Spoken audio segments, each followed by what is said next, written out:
మార్కెట్లో ఎక్కడ చూసినా gluten free bread, gluten free ఆటా అండ్ గ్లూటెన్ ఫ్రీ బిస్కెట్సే ఉంటున్నాయి. ఇలా అన్ని ప్రోడక్ట్స్ కూడా గ్లూటెన్ ఫ్రీ ఉంటున్నాయి.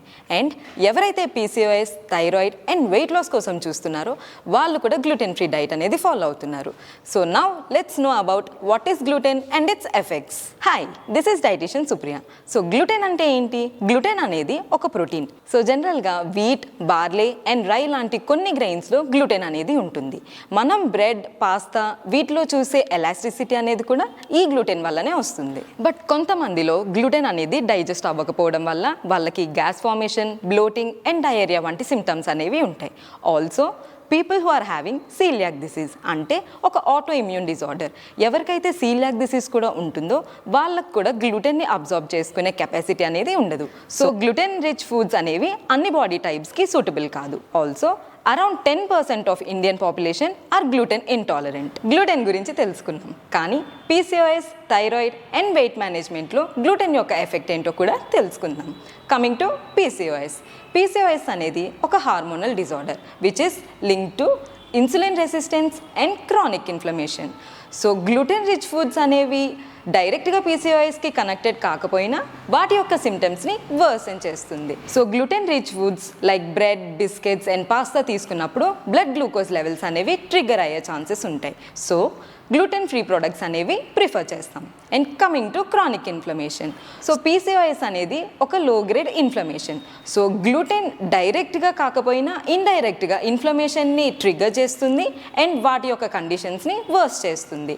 సో PCOS ఉన్న వాళ్ళు గ్లూటెన్ రిచ్ ఫ్రూట్స్ కన్నా గ్లూటెన్ ఫ్రీ ప్రొడక్ట్స్ తీసుకోవడం వల్ల వాళ్ళల్లో ఈ సిమ్టమ్స్ అనేవి కంట్రోల్లో ఉంటాయి. Coming to thyroid plays a very crucial role in hormonal balance. కానీ కొంతమంది ఇండివిజువల్స్లో ఆటో ఇమ్యూన్ థైరాయిడ్ డిజార్డర్స్ అనేవి ఉంటాయి. సో వాళ్ళల్లో ఈ గ్లూటెన్ అనేది ఎలా ఎఫెక్ట్ చూపిస్తుందో తెలుసుకుందాం. Coming to auto immune reactions.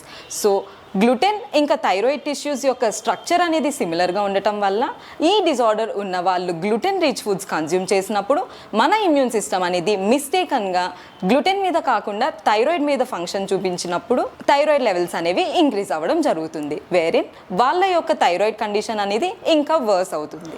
Iodine and nutrient absorption. జనరల్గా థైరాయిడ్ ఫంక్షనింగ్కి iodine, selenium and zinc are 3 major nutrients. కానీ ఎవరికైతే గ్లూటెన్ సెన్సిటివిటీ ఉంటుందో వాళ్ళల్లో ఈ మినరల్ అబ్జార్ప్షన్ అనేది డిక్రీజ్ అవ్వడం వల్ల థైరాయిడ్ ఫంక్షనింగ్ అనేది డిస్టర్బ్ అవుతుంది. ఎవరైతే PCOS and thyroid workout and diet guidance కోసం చూస్తున్నారో డిస్క్రిప్షన్లో ఉన్న లింక్ని క్లిక్ చేసి ఫామ్ని ఫిల్ చేయండి. Will get back to you. Finally coming to weight management. Gluten అనేది ఎప్పుడు డైరెక్ట్గా మన వెయిట్ గెయిన్కి లీడ్ చేయదు, కానీ గ్లూటెన్ యొక్క హై ప్రాసెస్డ్ ఫుడ్స్ అనేవి వెయిట్ గెయిన్కి లీడ్ చేస్తాయి. Like high glycemic index foods, white bread, pasta, biscuits and noodles. ఇవన్నీ కూడా హై బ్లడ్ షుగర్ లెవెల్స్ ఉండటం వల్ల మనం కన్జ్యూమ్ చేసినప్పుడు మన బాడీలో బ్లడ్ షుగర్ లెవెల్స్ని స్పైక్ చేస్తుంది, which leads to fat storage in our body. Also over eating and cravings. ఇవన్నీ హై ప్రాసెస్డ్ ఫుడ్స్ అవ్వటం వల్ల మనలో క్రేవింగ్స్ అనేవి ట్రిగ్గర్ అవుతాయి, which leads to over eating. And అలానే మనకి వెయిట్లో కూడా గెయిన్ అయ్యే ఛాన్సెస్ అనేవి ఎక్కువగా ఉంటాయి. సో గ్లూటెన్ రిచ్ ఫుడ్స్ని మనం అందరం అవాయిడ్ చేయాల్సిన అవసరం లేదు, అంటిల్ అండ్ అన్లెస్ మనకి గ్లూటెన్ ఇంటాలరెన్స్ ఆర్ మన డాక్టర్స్ అడ్వైస్ చేసినంత వరకు.